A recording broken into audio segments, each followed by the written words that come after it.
El síndrome de Jonás, a través de comunidades apostólicas, estamos queriendo quebrantar por el poder de Jesucristo. El libro de Proverbios capítulo 3 verso 8 nos habla que las palabras que vamos a soltar en momentos como estos van a atacar este síndrome que en la iglesia a nivel global se está manifestando.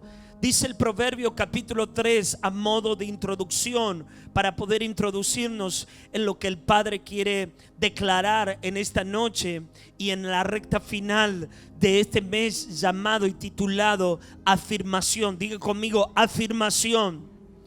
El síndrome de Jonás, dice su palabra, que va a ser exterminado, porque será, dice su palabra, será medicina a mi cuerpo y refrigerio para mis huesos. Proverbio capítulo 3, porque será medicina, diga conmigo, será medicina a mi cuerpo y refrigerio a mis huesos. Repítalo una y otra vez. Su palabra es como medicina para mi cuerpo y refrigerio para mis huesos. ¿Cuántos dicen amén?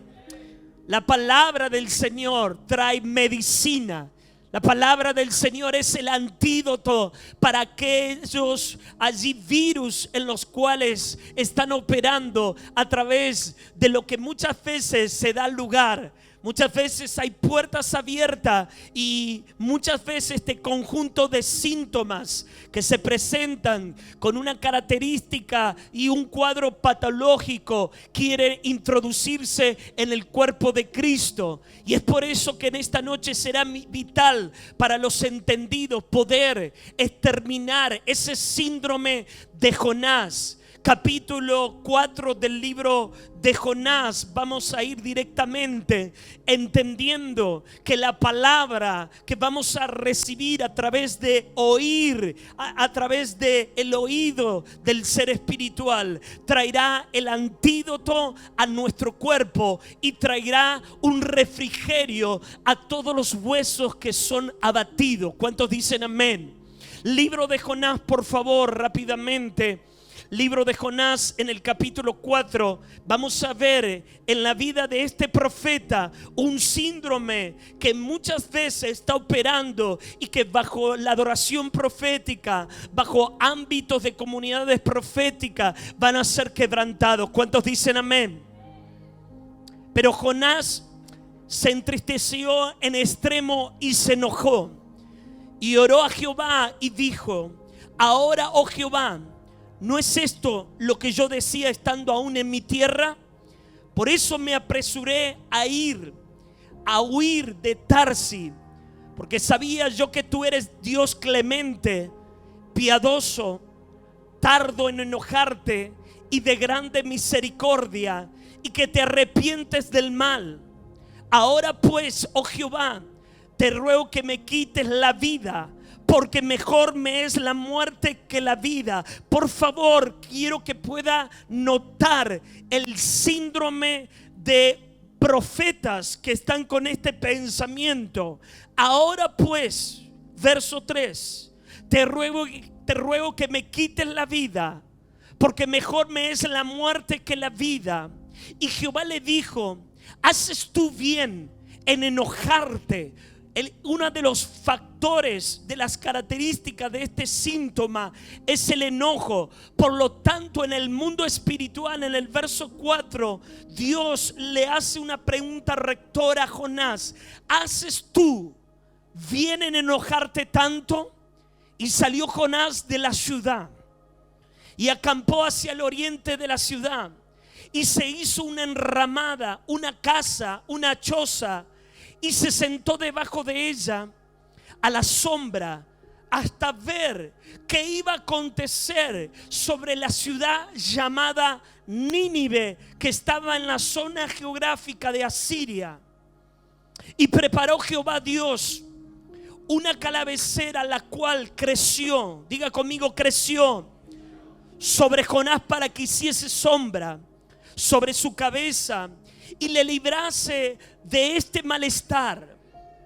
Y Jonás se alegró grandemente. Fíjese que lo sensorial, lo almático, muchas veces por lo exterior se alegra grandemente. ¿Cómo se alegró Jonás?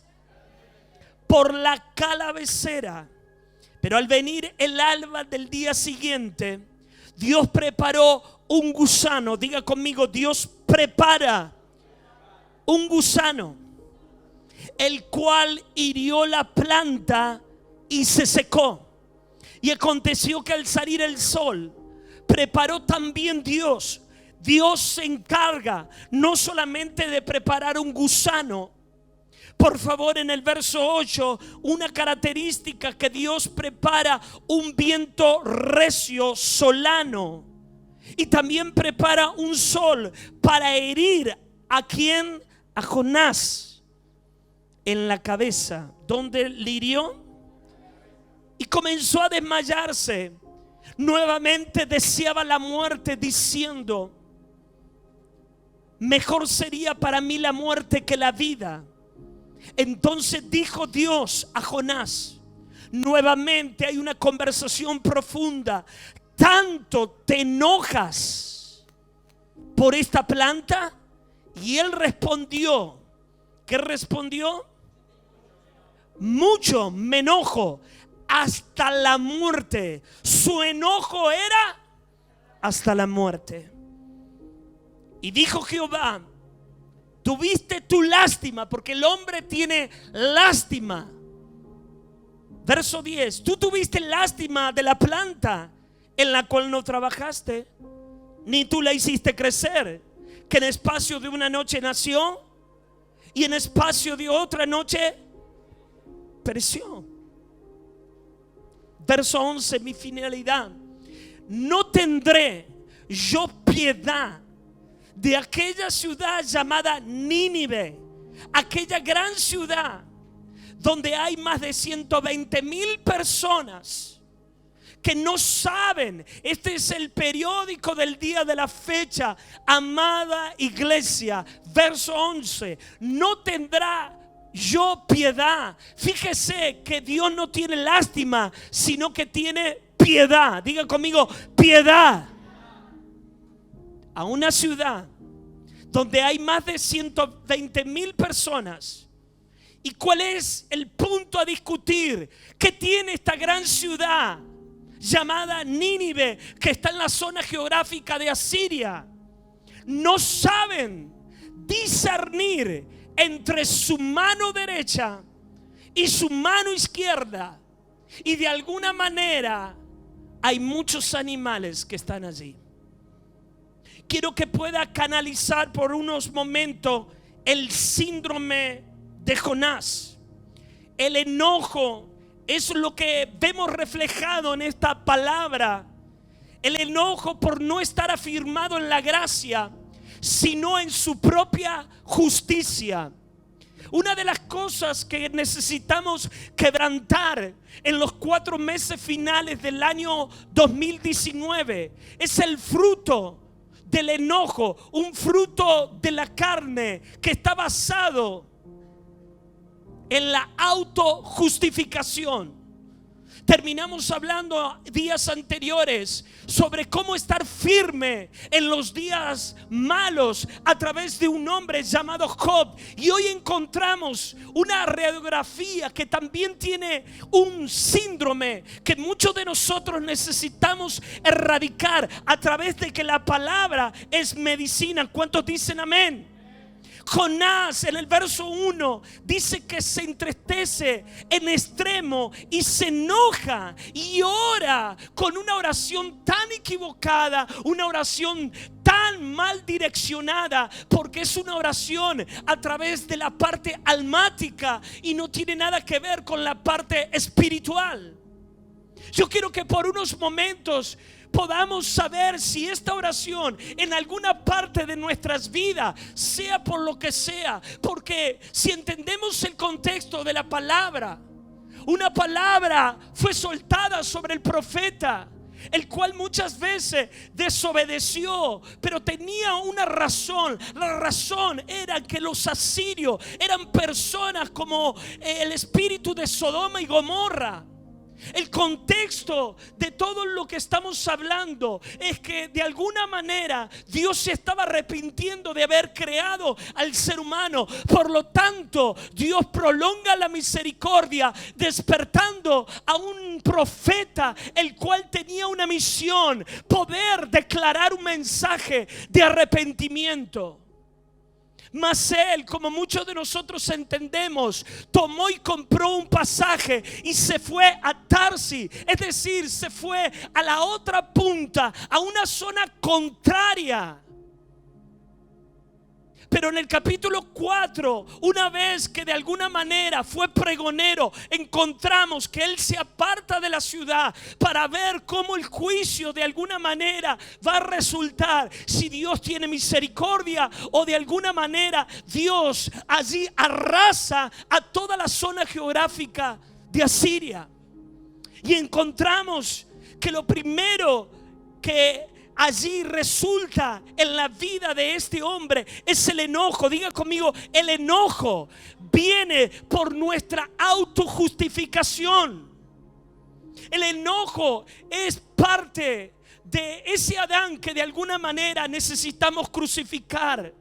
Ese enojo está basado en ¿qué? En que muchas veces mi justicia no tiene nada que ver con la justicia y la misericordia, porque Él dice: yo conozco que eres misericordioso, que eres lento, que te puedes arrepentir. Mas Jonás sabía en él que había y estaba operando una justicia que no era la gracia de Dios, sino que era la justicia humana. Pongo como fundamento esto porque muchas veces se ha introducido, y es por eso que hoy tenemos una gran parte del mundo entero que por haber actuado en nuestra justicia propia está desalineada, no la está entre nosotros. La Escritura dice, para poder entender la justicia de la gracia de Dios, en Tito capítulo 3 verso 4, la justicia del hombre no tiene nada que ver. Hay una gran diferencia, hay una gran extremidad. Tito capítulo 3 verso 4 al verso 7. Pero cuando se manifestó la bondad de Dios, nuestro Salvador, y su amor para con los hombres, nos salvó no por obras de justicia. Eso es lo que necesitaba entender Jonás, que Dios de alguna manera quiere redimir a la nación de Argentina y al mundo entero, no por obra de justicia. Por favor, Tito capítulo 3 verso 5. La cruz nos dio la habilitación no por obra de justicia que nosotros hubiéramos hecho, sino por la misericordia. Diga, sino por la misericordia y por el lavamiento de la regeneración y por la renovación en el Espíritu Santo, el cual derramó en nosotros abundantemente por Jesucristo nuestro Señor Salvador, para que justificado, y esto necesitamos grabarlo en la memoria del ser espiritual, ¿para qué? Para que justificado por la gracia viniésemos a ser herederos. No hay otra herencia si no es por la pura misericordia y justicia de gracia de Dios en nosotros. Pero el enojo de Jonás era porque no entendía la gracia. Diga conmigo, él no entendía la gracia y no entendía la justicia de Dios. En el capítulo 3, verso 10 del mismo libro, del libro protagónico de esta noche, Jonás capítulo 3, verso 10, eso fue el enojo. Él vio la justicia. Señores, en los próximos días vamos a ver justicia en medio de un mundo de injusticia. Y muchas veces, si no estamos alineados de alguna manera, vamos a enojarnos con el mismo Dios que hace diferencia. No, está operando en la justicia y en la gracia de Dios. Jonás capítulo 3 verso 10. Y vio Dios lo que hicieron, que se convirtieron de su mal camino. Ahí está el enojo de Jonás, porque ve la clemencia, ve la misericordia. Y vio Dios lo que hicieron, que se convirtieron de su mal camino y se arrepintió del mal que había dicho que les haría y no lo hizo. Eso es lo que de alguna manera no pudo entender el profeta Jonás. Y que de alguna manera nosotros también muchas veces, por estar con una vista corta, no podemos entender la justicia y la gracia que está operando más allá de esta mente tan finita y tan corta. Para que usted pueda entender, damas y caballeros, es el mismo enojo que Naamán tiene con el mismo Dios a través de la representación de los profetas. Por favor, para que pueda entender, capítulo 5 del libro de Segunda Reyes, verso 10. Ese enojo quizás lo va a ver un poco más figurativamente en Naamán. Debe recordar que una mujercilla, una mucama, le dio la noticia porque vio de que Naamán estaba enfermo de lepra. Y notificó. Tan importante es de poder representar en todas las plataformas, ya sea como empleado, ya sea como dueño, ya sea en cualquier esfera, porque en un momento vendrá la oportunidad de manifestar la justicia, de manifestar la gracia de Dios. ¿Cuántos dicen amén? Pero Naamán se enojó. Diga conmigo, Naamán se enojó. Segunda Reyes capítulo 5 verso 10. Entonces Eliseo le envió un mensajero diciendo: ve y lávate 7 veces. ¿Cuántas veces? Y tu carne se restaurará y serás limpio. Y Naamán, la misma característica, el mismo síntoma que hay que erradicar. Naamán, verso 11, Naamán se fue enojado, diciendo: he aquí yo decía, ve, Naamán operaba y se apoyaba en su justicia. Levánteme la mano por un momento. Yo quiero quitar de raíz su justicia propia, porque la intervención de Dios no tendrá nada que ver con la justicia de los hombres, porque la justicia de los hombres es como trapo de inmundicia. Por la justicia que se quiere establecer es la gracia, la gracia, la gracia, la gracia que es manifestada a toda criatura. Aplaudo al Rey de Reyes.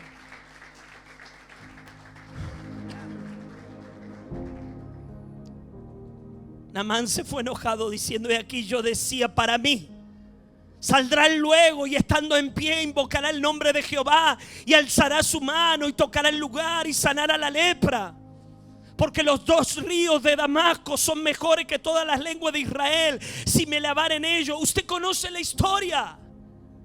Pero será vital erradicar de nuestra naturaleza humana este enojo.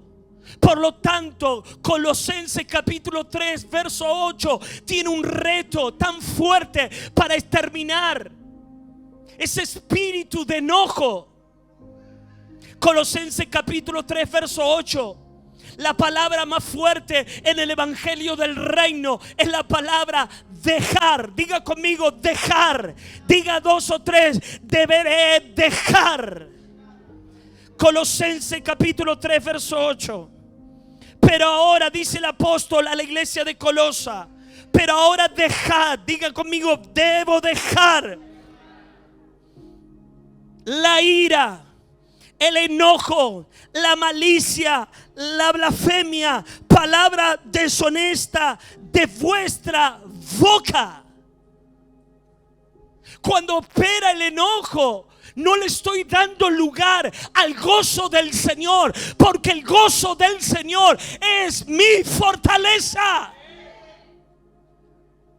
¿Por qué vives enojado? Porque de alguna manera, porque la gracia de Dios de alguna manera está siendo extendida a hombres que quizás humanamente uno puede decir no se lo merece. Hombres que son corruptos, pero la gracia y la justicia de Dios los están parando. Naciones enteras, pueblos y aldeas que deberían a nuestra lógica. Pero necesitamos disfrutar del gozo. Diga conmigo, debo disfrutar del gozo. La primera vez que aparece una consecuencia de no poder disfrutar del gozo está en el libro de Deuteronomio, capítulo 28, verso 47 y verso 48. El gozo será el combustible en los cuales te hará llegar a terminar los días venideros. Si no hay gozo, y la ira y el enojo de alguna manera traerán muchos dolores de cabeza a tu espíritu. Pero yo en esta hora, como apóstol, yo quebranto la ira, el enojo, la rabia, la bronca, el rencor acumulado. Yo declaro que desde la raíz está exterminado todo síndrome de rebeldía, de terquedad, en el nombre de Jesucristo.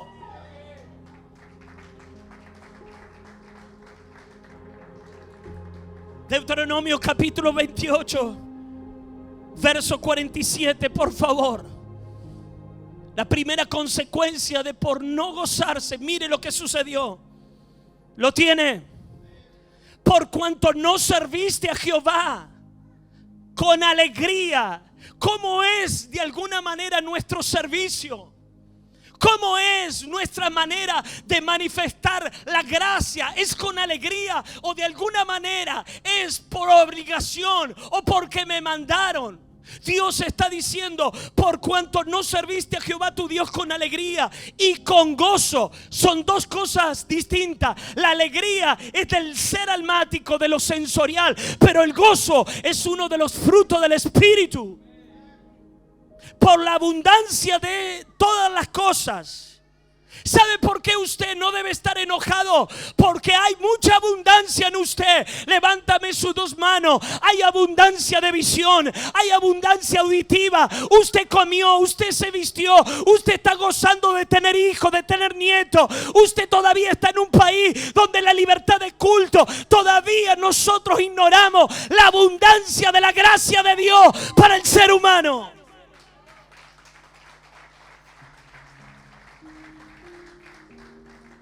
Dígale al que tiene al lado, vives en abundancia y no te das cuenta. La tristeza está en el verso 48, por favor.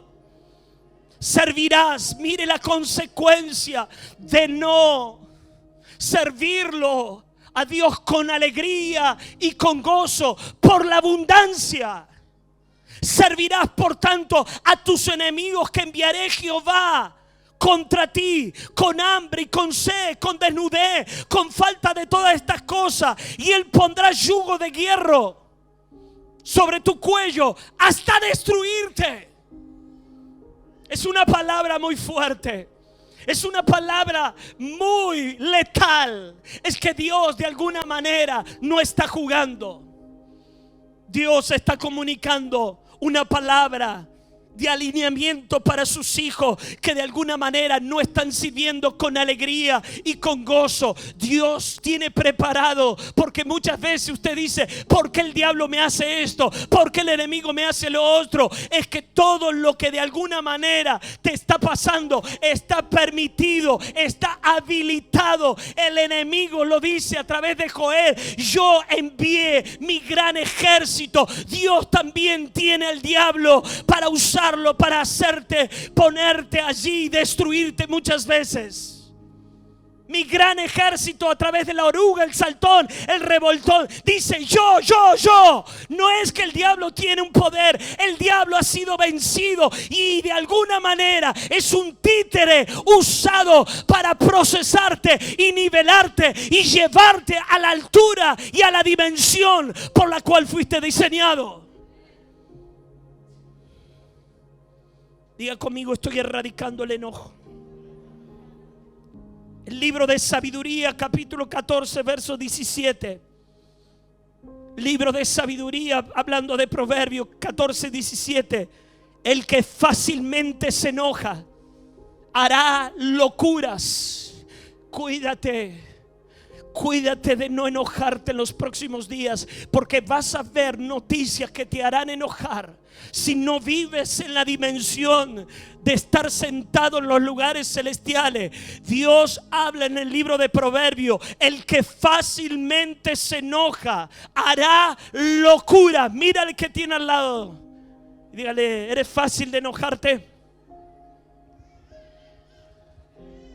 El enojo cambia el semblante. El enojo destruye relaciones. El enojo destruye cualquier cosa. Debo gozarme. Septiembre le estamos profetizando que vendrá un óleo de alegría. ¿Y por qué debo gozarme?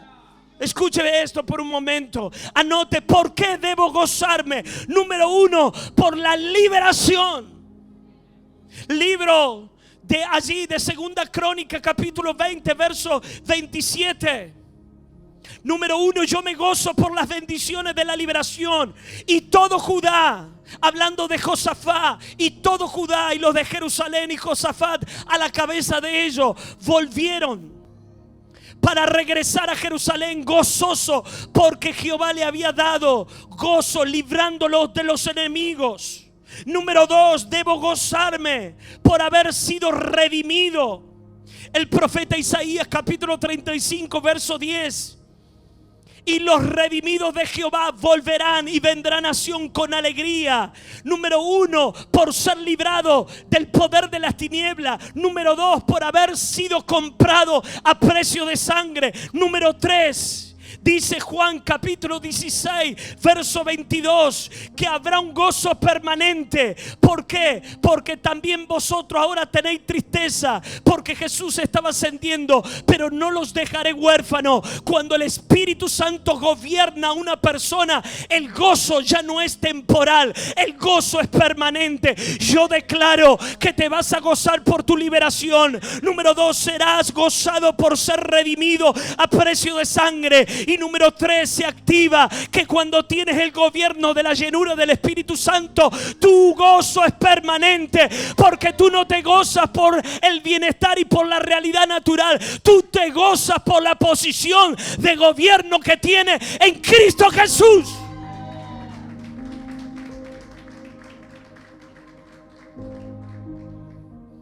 Número 2, la pregunta en esta noche es: ¿cuántas ballenas? Anota por favor. ¿Cuántas ballenas y cuántas calabaceras tendrás que tener para ser aprobado? Hoy Dios te pregunta, iglesia, ¿cuántas ballenas, cuántas calabaceras tendrá que Dios usar para probarte? Porque el obrero, para ser probado, necesitará un periodo y un lazo de ser probado. Vamos a entender que aquellos endeudados, para ser transicionados a ser los valientes de David, tuvieron que estar un periodo en una cueva de Adulán. Levántame tu mano. Esto es una cueva de Adulán que estás no escondiendo. Tu carácter está siendo formateado, tu enojo está siendo cambiado, tu razonamiento está siendo aplastado, tu terquedad está siendo de alguna manera exterminada. Dios usará una ballena, tendrá que usar 1, 2 o 3. Dios usará un pedazo de planta para procesarte, porque Dios no quiere mejorar al primer Adán, lo quiere destruir.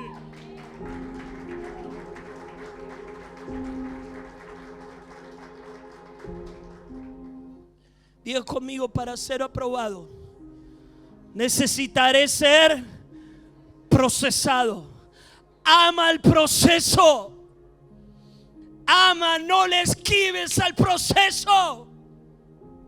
El libro de Timoteo capítulo 2 verso 15 al verso 23. Procura con diligencia presentarte a Dios aprobado, como obrero que no tiene de qué avergonzarte. Si de alguna manera hay cosas que te avergüenzan, es que todavía hay materias que no han sido aprobadas.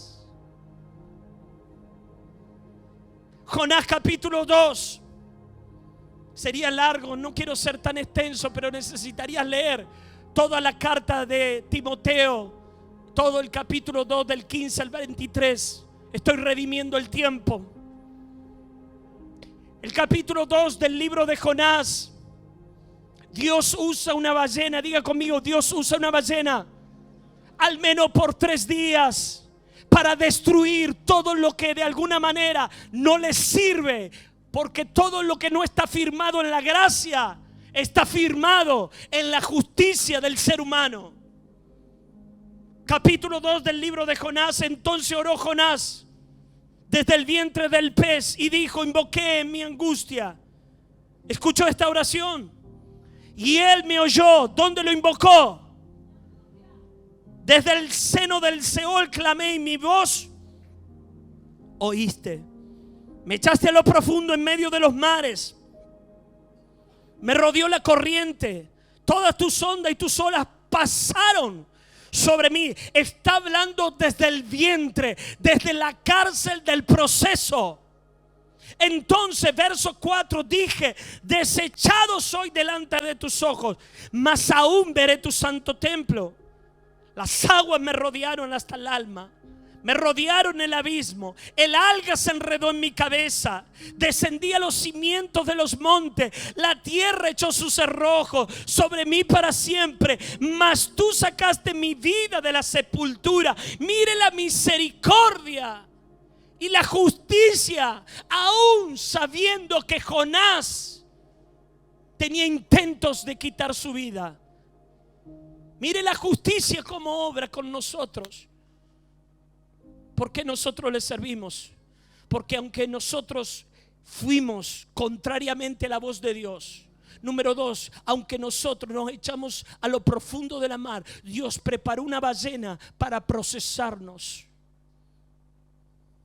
Hay un arrepentimiento. Y termina en el verso 10 del capítulo 2. Y mandó Jehová al pez y vomitó a Jonás en una dirección llamada Asiria, en una dirección llamada Nínive, para el cumplimiento. Porque el propósito y el proceso no te va a tirar, sino que a la dirección del punto geográfico. Es tan bueno, es tan grande nuestro Dios, que el proceso te deja en un punto donde estás para que puedas desarrollar el ministerio de que desde la eternidad fue encomendado. Él estuvo 3 días en este proceso. Pareciera que si nosotros estamos 3 días dentro de un pez, uno dice: bueno, ¿no te parece muy realista que una vez que tocaste fondo tú dices: voy a seguir al Señor? No dejaré de congregarme, no dejaré de obedecer al Señor en todos los mandamientos que Él me da. Pareciera que Jonás había aprendido la lección, pero nuevamente Dios dice: no aprobaste, reprobaste. Porque Él ve y Él se aparta de la ciudad y va a una ciudad un poco alejada. Verso 6 del capítulo 4, por favor. Capítulo 4 del libro de Jonás, verso 6. Y preparó Jehová. Él prepara. Todo lo que te está sucediendo es porque está preparado desde antemano. Nada de lo que te sucede es porque de alguna manera Dios lo sorprendió. Dios no es un ser improvisto, es un ser que planifica. Tendríamos que aprender. Por eso estamos a imagen y a semejanza. Nosotros no nos movemos por improvisación, nos movemos por planificación. Por lo tanto, tenemos que pedir espíritu de sabiduría y de revelación para entender por qué Dios prepara una ballena, por qué Dios preparó una planta. En el verso 6, preparó Jehová una planta, una calavera, la cual creció sobre Jonás para que hiciese sobre su cabeza y le librase del malestar. Y Jonás se alegró grandemente. Puede ver que no se gozó, sino que se alegró, porque lo sensorial trae eso. Yo te pregunto en esta noche: ¿tú estás alegre o estás gozoso? No te alegres por las cosas que bien van naturalmente, porque tarde o temprano pueden echarse a perder. Pero al venir, verso 7, al venir el alba del día siguiente, Dios preparó. Es que Dios prepara todo. Lo puso contento, se alegró. Pero por un momento Dios prepara un gusano. Diga conmigo, Dios prepara un gusano. Dios prepara un viento. Dios prepara un sol. Y Dios prepara un dolor de jaqueca. ¿En cuál de estas 4 características usted está padeciendo? Este Satanás, no, Dios lo preparó. Dios metió un gusano en tu vida. Dios metió un viento que pareciera que se está secando. Dios lo preparó. Porque Él está emperrado en procesarte, en manejarte, en gobernarte. Preparó todo esto. Y es allí donde otra vez está enojado. Donde otra vez le pregunta: ¿por qué te enojas, Jonás? ¿Por qué te enojas tanto con algo natural, algo material? ¿Por qué te enojas por no llegar a cosas que de alguna manera son terrenales? Y no te ocupa de las cosas que tendríamos que ocuparnos, que son las cosas de arriba. Busca primeramente las cosas de arriba. Diga conmigo: Dios se está preparando a sus enemigos para sacarme de toda zona de confort. Si estás incómodo, es que Dios ha producido. El libro de Ageo capítulo 1 verso 2, para abreviar: así ha hablado Jehová de los ejércitos diciendo: este pueblo dice, ¿no ha llegado aún el tiempo de que la casa sea reedificada? Entonces vino palabra de Jehová por medio del profeta Ageo diciendo: es para vosotros tiempo de habitar en vuestras casas artesonadas, y la casa está desierta. Siembran mucho, recogen poco, comen, no se sacian, beben y no quedan satisfechos, se visten y no se calientan, trabajan, pero de alguna manera se escapa porque hay un saco que está roto. Así ha dicho Jehová. Mediten por qué pasa esto, porque de alguna manera hay un deseo egoísta en Jonás. Hay un deseo egoísta en el ser humano que piensa en lo suyo propio.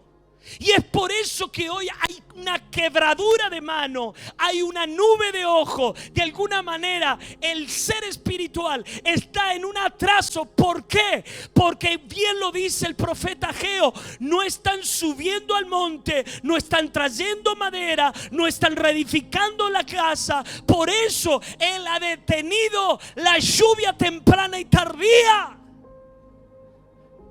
Cuando Dios de alguna manera cesa, es porque de alguna manera estás equivocadamente haciendo las cosas y operando en tu justicia. ¿Cuántos dicen amén? Número 3, para poder entrar en la recta final: la piedad por las naciones de la tierra. En el verso 10 del capítulo 4 del libro de Jonás: y dijo Jehová, tuviste tu lástima de la planta, la cual no trabajaste ni la hiciste crecer. Tuviste lástima. ¿Usted tiene lástima de la gente o tiene piedad de la gente? Tendríamos que ver. Si opera la lástima, se va a cansar. Pero si opera la compasión, Jesús tenía compasión por las multitudes.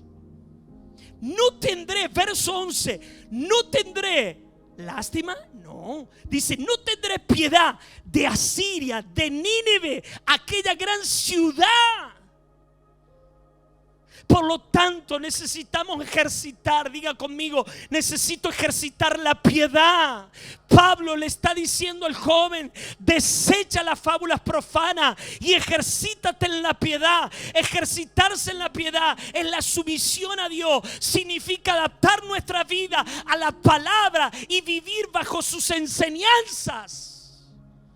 Necesitamos amar lo que Él ama. Necesitamos tener piedad para lo que Él tiene piedad. Pero hay tanto legalismo porque de alguna manera, para ir resumiendo, la justicia que actúa en el ser humano es el legalismo, es el fariseísmo que está dentro de nosotros y no nos damos cuenta, porque hay mucha similitud entre el trigo y la cizaña que necesitan crecer juntos, pero un día serán separados. Y hay algo que dice el profeta Isaías: por amor a Sión, yo no voy a callar. Márcalo bien, Isaías capítulo 62.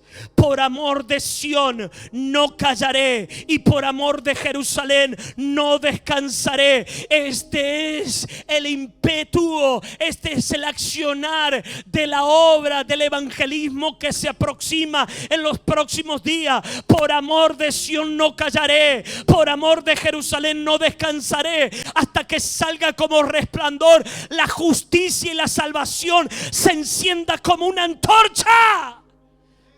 Verso 2: entonces verá la gente tu justicia. Lo que no tiene que ver la gente es mi justicia.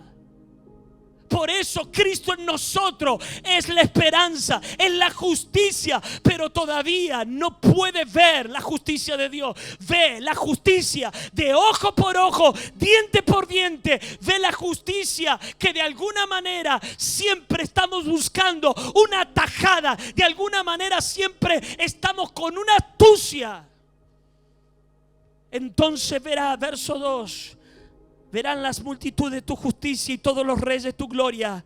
Y te será puesto un nombre nuevo que la boca de Jehová nombrará. Y será, levante sus manos, recíbame esto: y serás corona de gloria en la mano de Jehová y diadema de reino en la mano del Dios tuyo. Nunca más te van a llamar la desamparada, ni tu tierra se te dirá la más desolada, sino que serás llamada Jezbí, tu tierra Belú, que porque el amor de Jehová estará en ti, tu tierra será desposada.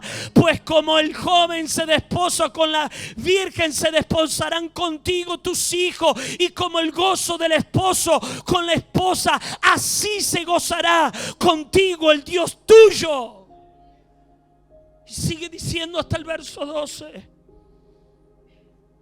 entendiendo que todo lo que hemos hablado es figura y tipo y sombra. Cuando Jesús tuvo que presentarle a tanto justicia propia. Lucas capítulo 10 verso 25: he aquí un intérprete de la ley se levantó y dijo para probarle: maestro, ¿haciendo qué cosa heredaré la vida eterna? Y él le dijo: ¿qué está escrito en la ley? ¿Cómo lees? Aquel respondió: amarás al Señor tu Dios con todo tu corazón. Y él le dijo: bien has respondido, haz esto y vivirás. Pero él, queriendo, verso 29 del capítulo 10, nuevamente hay una palabra rectora en todo este mensaje. El síndrome de Jonás nuevamente está en el verso 29. Pero él, queriendo justificarse a sí mismo, dijo a Jesús: ¿y quién es? Es que claro, la justicia propia no te deja ver la necesidad de la raza humana. No te deja ver. Este es como indolente. Una de las características que hemos hablado del capítulo 21 del libro de Levítico, del diagnóstico espiritual de la novia: tiene sarna. Tú te picas un momento, ¿verdad? Te pica, pero después ya no te picas más. ¿Por qué? Porque de alguna manera ya te has acostumbrado a vivir. Tu cuerpo ya de alguna manera ya ha perdido y escucha esta palabra, se ha naturalizado. Y eso es lo que de alguna manera esta comunidad profética está interviniendo a través de la palabra, que es medicina. Que no se naturalice la justicia propia, sino la justicia que queremos establecer. Este intérprete de la ley, queriendo justificar, preguntó: ¿y quién es mi prójimo? Jesús le tuvo que hacer una metáfora y le dijo: un judío, uno igual que ti, iba con sueño, iba con proyecto, pero que de alguna manera unos ladrones lo asaltaron y lo dejaron, lo robaron, lo dejaron, lo tiraron muerto.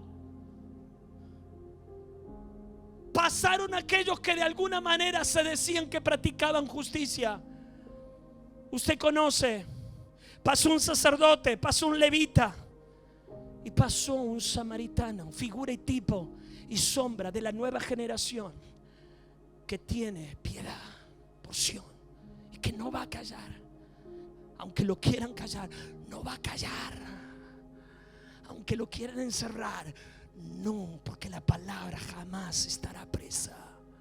Aunque no tenga para pagar el alquiler, Dios suplirá, porque Él mandará las viudas, Él mandará los cuervos para financiar.